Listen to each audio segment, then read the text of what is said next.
찬양 그리고 또 맥주 감사를 드리기 위하여 나온 여러분 모두에게 하나님의 그 신청이 늘 함께 하시기를 주의 이름으로 축원을 드립니다. 보리 추수를 드리는 그러한 주일이라 해서 맥주 감사 주일입니다.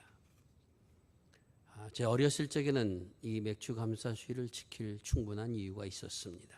왜냐하면 학교 가는 길에 항상 여름이면 보리가 누렇게 익어가고 있었고 그 시기에 보리 추수가 한창이었던 그때가 바로 6월 말에서 7월 초에 해당되어 있었던 것입니다.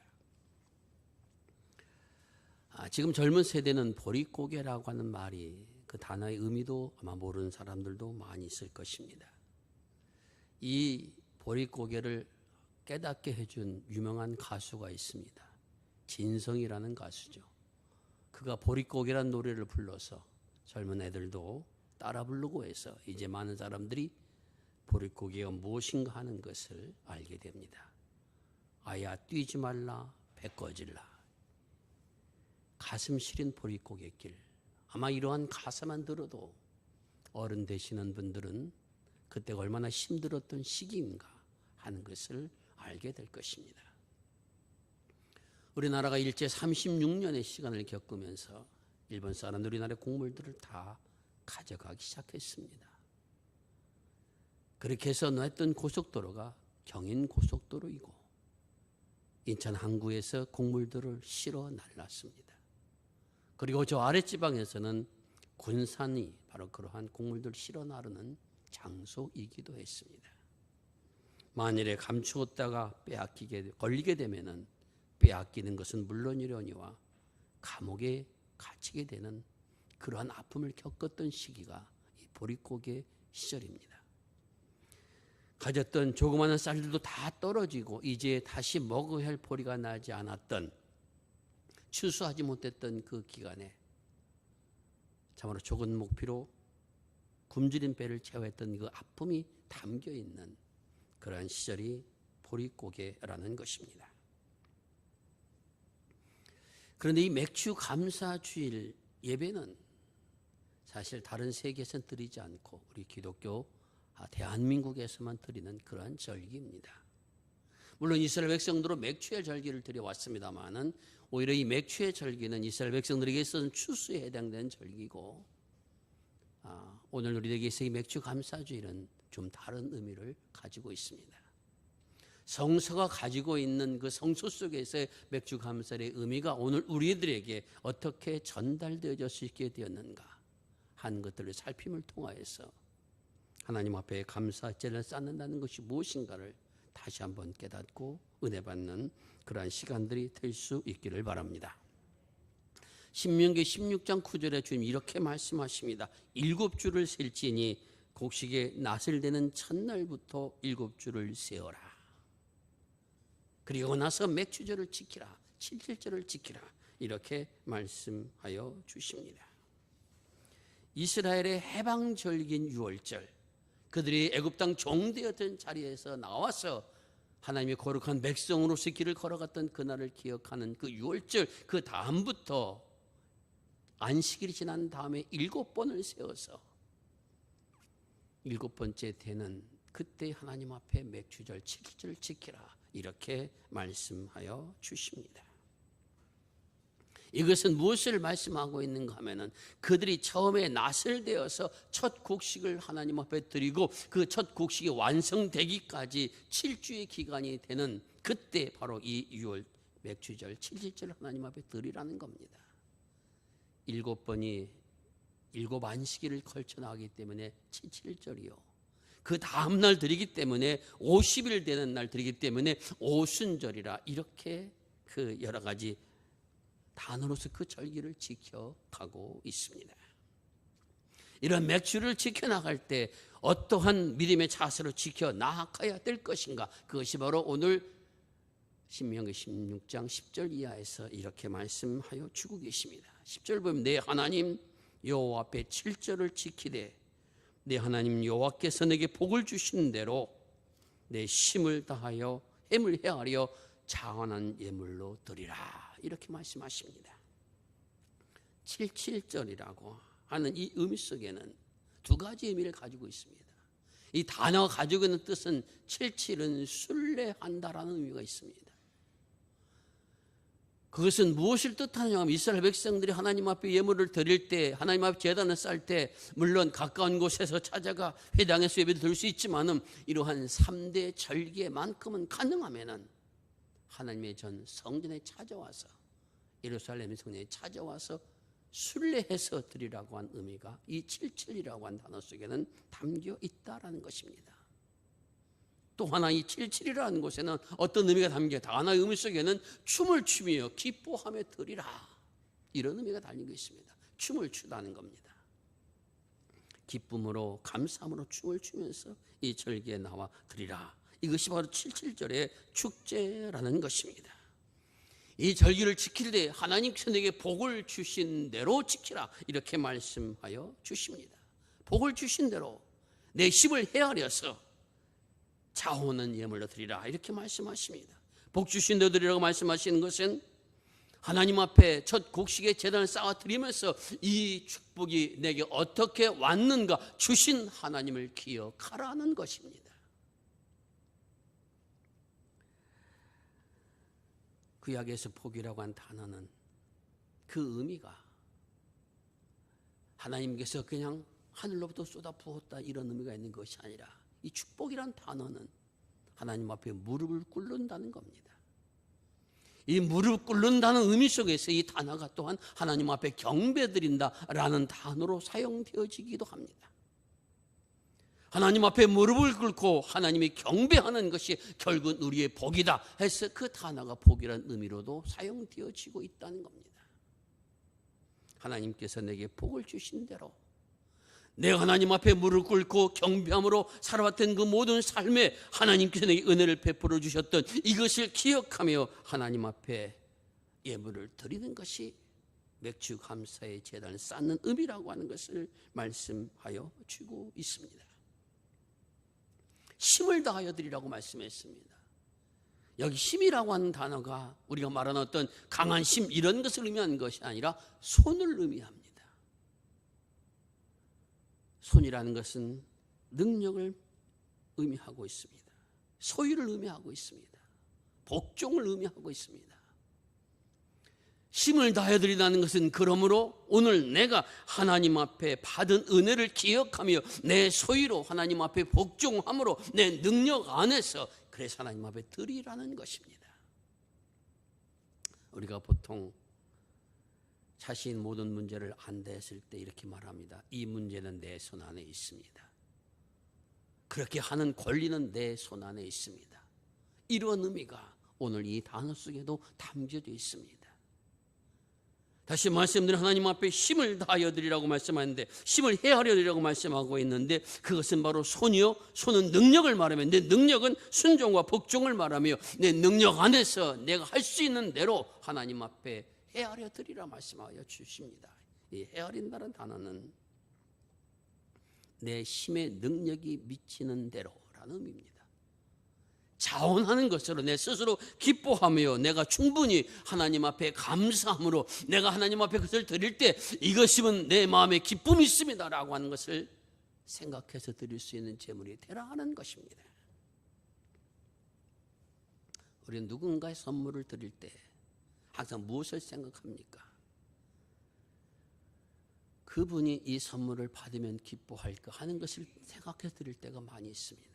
너무 성서의 가르침은 그것이 아니라 내가 하나님 앞에 예물을 드리고자 하느냐, 그 드리고자 하는 내 속에 과연 하나님에 대한 기쁨과 감사함이 있느냐, 그것을 먼저 생각하고 그것이 내게 흡족하다, 내게 충분하다 여겨졌을 때 그 예물을 하나님 앞에 드리라는 것입니다. 왜 이렇게 명령처럼 이렇게 말씀하시는가? 내 마음에도 흡족하지 않고 내 마음에도 기쁨이 되지 않는 예물을 과연 하나님께서 기뻐하시겠느냐 하는 겁니다. 내가 예물을 준비하는 자로서 하나님 앞에 이런 재단을 쌓는 자로서 과연 내 마음속에 이 예물을 드리며 하나님 거리낌이 없으며 하나님 앞에 감사함이 있으며 주님이 이만한 것에 대해서 나는 기뻐합니다 라고 말할 수 있는 그 예물을 하나님 앞에 드리라. 이것이 바로 맥주 감사의 재단을 쌓는 의미라. 주님이 이렇게 말씀하여 주고 계십니다. 차원하여 드린다라고 하는 것, 내 스스로 이 예물 드림에 부끄러움이 없다라고 생각되어지고 이 예물에 대한 감사의 마음을 드릴 수 있는 그러한 의미가 이 맥주절 감사 속에 담겨져 있습니다. 오늘 우리는 이스라엘 백성들이 드렸던 것처럼 보리의 추수를 드리는 것은 아닙니다. 또한 농사를 짓는 일이 도시에서는 불가능합니다. 그러므로 이 예물을 드린다 하는 것은 어떠한 것을 담아있는가, 그 의미가 무엇인가 하는 것을 다시 한번 기억하는 것인데, 그것은 내가 지금 살아가는 모든 날들이 하나님의 은혜 가운데 되어졌습니다. 되어진 것을 나는 고백합니다 라는 의미가 그 속에 담겨 있어야 된다는 것입니다. 그것을 예물로 준비했을 때, 하나님 앞에 예물을 드렸을 때 부끄러움이 없어야 된다는 겁니다. 내 힘을 다하는데라고 하는 것은 힘에 지치도록 충분하게 넘치게 이것이 아니라, 내가 이 예물 하나님을 드릴 때 내 마음에 조금도 꺼리낌이 없습니다. 나는 이것을 감사합니다. 기쁨으로 드릴 수 있는 이러한 것을 하나님 앞에 드려야 된다라는 그런 의미가 이 고백 속에는 담겨 있다라는 것입니다. 두 번째로 오늘 이 예물을 드릴 때 신명기 16장 11절 이렇게 말합니다. 너와 내 자녀와 노비와 내 성중에 있는 레인과 너희 중에 있는 객과 고아와 가부와 함께 내 하나님 여호와께서 자기 이름을 두시려고 택하신 곳에 나와서 내 하나님 여호와 앞에서 즐거워하며 드리라, 이렇게 말씀하십니다. 예물을 함께 드려야 할 사람을 구체적으로 열거하고 있습니다. 그 이유가 무엇입니까? 그냥 가족이 모여서 하나님 앞에 감사의 지난 쌈을 될 것인데, 그것이 아니라 가족뿐만 아니라 거기에 노비와 거기에 성중에 건 레인과 그리고 또한 거기에 객과 고아와 가부까지 내 가까운 이웃 어려운 사람과 함께 하나님 앞에 제단을 쌓아, 이렇게 명단을 열거해서까지 이야기해 주고 있습니다. 유월절 제사 지를 때는 이런 명단이 나오지 않습니다. 근데 감사절인 7.7절 혹은 맥주절과 그 다음에 그들의 초막절이라는 추수감사절, 이것을 드릴 때는, 감사의 제단을 쌓을 때는 항상 이러한 사람들의 이름이 열거되고 있다는 것입니다. 왜 그렇습니까? 하나님의 감사는 모든 가족의 감사여야 하며 어느 특정한 사람의 감사가 아니라 온 가족이 함께 기뻐할 수 있는 제단을 하나님이 기뻐하신다는 겁니다.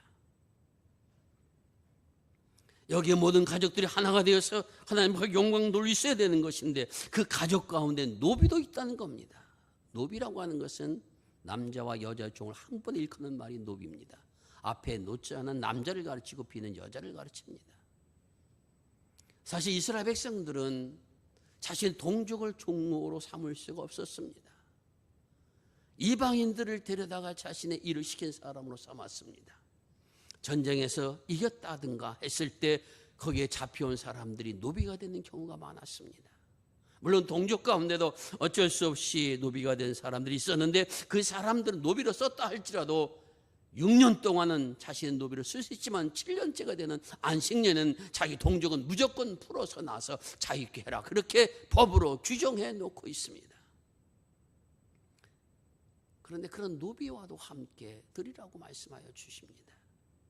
그도 너의 한 가족 공동체 일원이라는 것입니다. 그 다음에 레인도 함께 드리라고 결정하고 있습니다.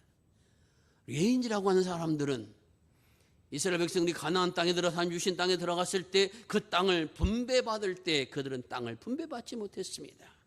그들은 자신이 거주할 성읍만을 분배받았을 뿐입니다. 그럼 그들의 양식은 어떠한 것이었는가?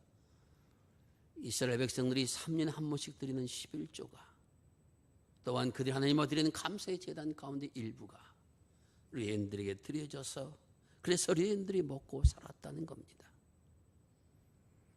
그런데 여러분, 그렇게 드리는 모든 사람들이 항상 똑같은 것을 드리냐면 그렇지 않습니다. 어떤 때는 드리지 못하는 사람들도 있습니다. 그럼 레인들은 생활하기가 쉽지 않습니다. 그러니까 그것을 법으로 규정해서 그렇게 했댔는데, 왜 그렇게 하면 레인들은 어떠한 사람들이었냐? 과거에는 하나님의 성전을 이동하며 다녔습니다. 애굽에서 나왔을 때는 그때 성전에 있는 그 모든 도구를 지고 이고 가는 사람들로 택함을 받은 사람들이 레인들입니다. 하나님께서 그들을 택하셨던 그 역사는 창세기 32장에 출애굽기 32장에 기록되어 있습니다. 그렇게 하나님 앞에 일을 맡은 사람들이었습니다. 성전의 기둥을 들고 성전에 치는 가죽을 들고 그리고 성전에 있는 그러한 것들을 지고 가는 사람들이 바로 레인들이었는데 그들이 가나안 땅에 들어가 보니까 그런 필요가 없어졌습니다. 하지만 성전에서도 제물을 잡을 때 혹은 그 제물을 운반할 때 제사장이 하는 모든 일을 도와야 되는 사람들이 있었습니다. 그들이 바로 레인들이었습니다.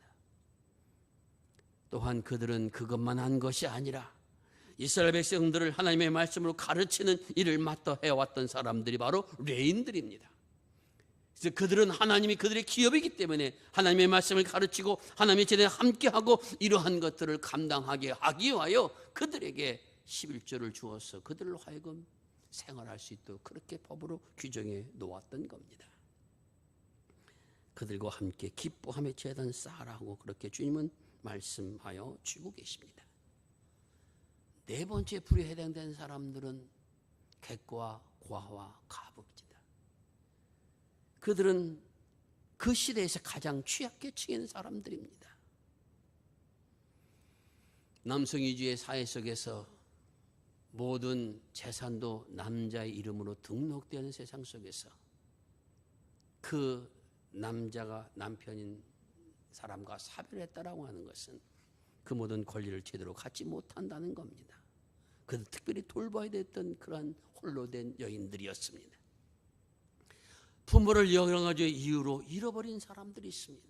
전쟁이나 혹은 질병이나 여러 가지 이유로 그의 부모를 잃어버린 그러한 고와 같은 어린 생명들, 그리고 자신의 땅에 살지만은 거처가 없는 객과 같은 이러한 이방인들, 이들과도 함께 즐거워하며 이들과도 함께 기뻐하는 그러한 제단을 쌓으라고 주님은 그렇게 말씀하여 주고 계십니다.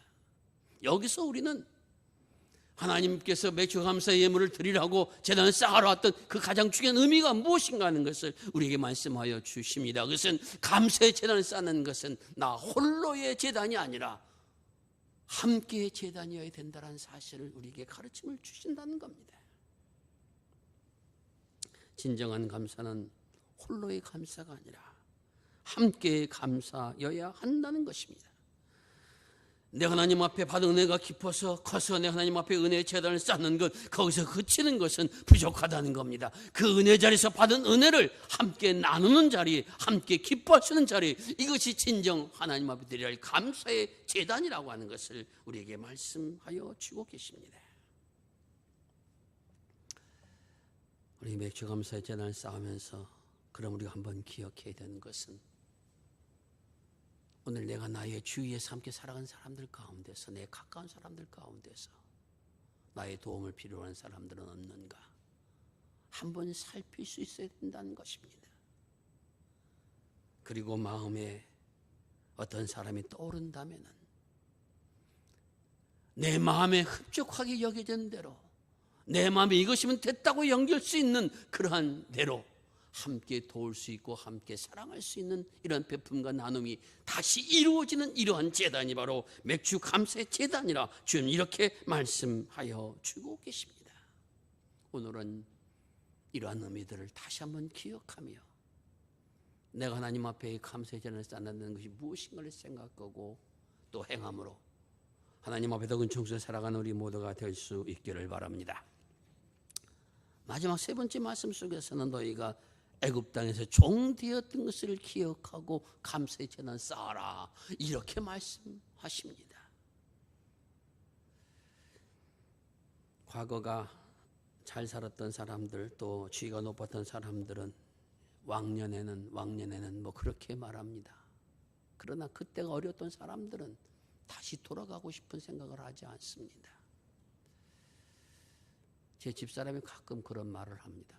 고등학교 시절에 아주 공부하기 힘들어서 그래서 다시는 고등학교 시절로 돌아가고 싶지 않다고 합니다. 그만큼 공부하는 것이 힘들었던 그 시기로 돌아가서 다시 그 수업을 한다는 것 자체가 쉽지 않다는 겁니다. 과거에 그 역사를 기억한다라고 하는 것, 그 역사가 참으로 좋은 역사라고 하면 기억해서 한번 다시 그 영화를 되새기고 싶다라는 의미를 가질 것인데, 주님이 말씀하신 것은 너희가 애굽 땅 종되었던 그것을 기억해서 이 제단을 쌓아라, 이렇게 말씀하신다는 겁니다. 이스라엘 백성들은 애굽의 종이었습니다. 그러한 종되었던 이굽 사람들을, 애굽의 종되었던 그런 이스라엘 백성들을 하나님께서 택하셨습니다. 그들이 특별히 어떠한 택함을 받을 만한 조건이 있어가 아닙니다. 하나님의 국리를 보이시고자, 하나님께 택한 백성이 어떻게 삶을 걸어가는 건가 하는 것을 보이시고자, 하나님의 계명을 지키며 살아가는 삶에 어떤 은혜가 나타나는가 하는 것을 그들을 통해서 드러내시고자 그들을 택하시고 부르셨다는 겁니다.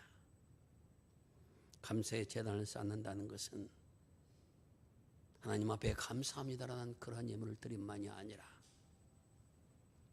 오늘 나를 부르셔서 택하신 하나님의 섭리가 무엇이며 그 섭리를 따라 살아간 사람이 되겠습니다 결단이 있는 그 자리가 감사의 제단을 쌓는 자리라고 하는 것입니다.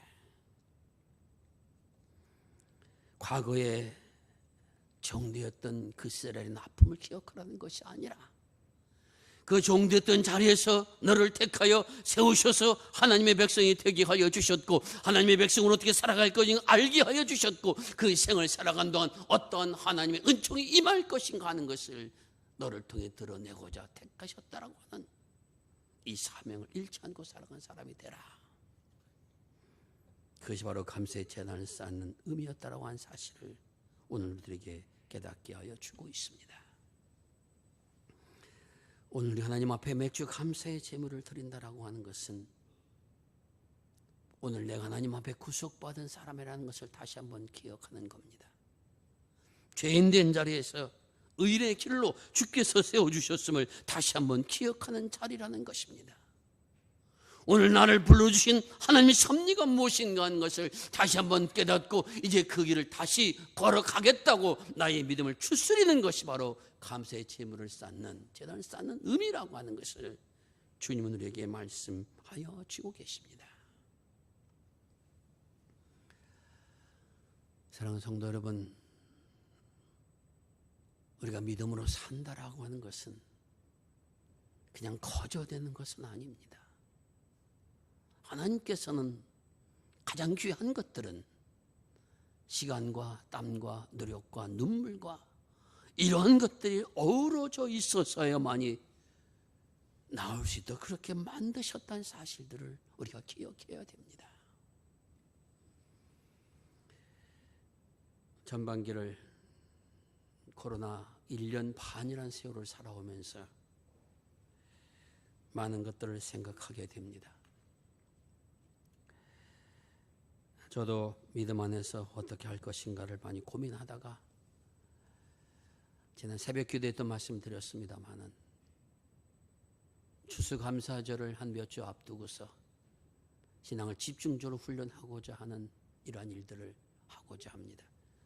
물론 그때 가서도 코로나가 더 창궐해지면 어쩔 수 없지만은 우리의 믿음을 다시 회복하고 우리의 믿음을 다시 세워나가는 이러한 일들이 우리 믿는 사람들에게 있어야 될 것이라는 겁니다. 그대로 안일하게 세상을 살아갈 것이 아니라 나는 믿음의 한 사람으로서 내 짧은 인생을 살아가는 동안에 진실로 하나님의 뜻을 구하고 찾고 두들길 수 있는, 그리고 그 속에서 진실로 참된 기쁨과 행복과 감사를 느낄 수 있는 살아있는 그리스도로 살아가기 위해서는 이러한 훈련들이 우리에게 있어야 된다는 자각을 저 자신도 하고 있기 때문인 것입니다. 맥주감사 주일은 그러므로 단순히 보리를 추수해서 그 열매만 드린 날이 아닙니다. 내게 주어진 모든 것이 하나님의 은혜를 고백하며 드리는 것입니다.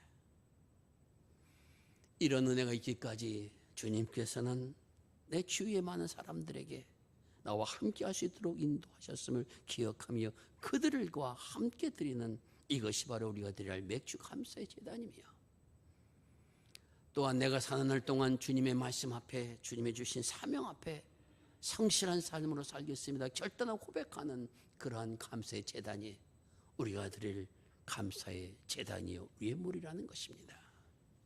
사랑하는 여러분, 주님께서 저와 여러분을 사랑하시고 앞으로도 사랑하시며 주님의 나라 이룰 때까지 우리를 붙잡아 주실 것입니다. 이 믿음 가지고 내 삶에 여러 가지 쇠파가 있다 할지라도 나는 이 감사의 제단을 쌓는 믿음으로 살아가리라 결단하며 주를 바라볼 수 있는 우리 모두가 될 수 있기를 바랍니다.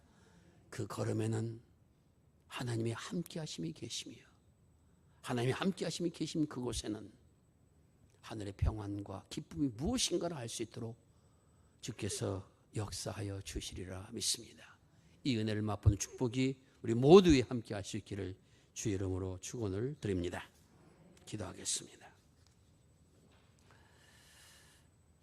아버지 하나님 감사합니다. 부족한 것이 많은 그러한 세상 속에서 우리의 가정 속에서도 하나님 앞에 감사의 제단을 쌓을 수 있도록 우리에게 믿음을 주신 것 하나님 앞에 영광을 올려드립니다. 주님 앞에 감사함으로 주님이 채워주신 은혜 가운데 날마다 살기를 소원합니다. 주님 역사하여 주옵소서.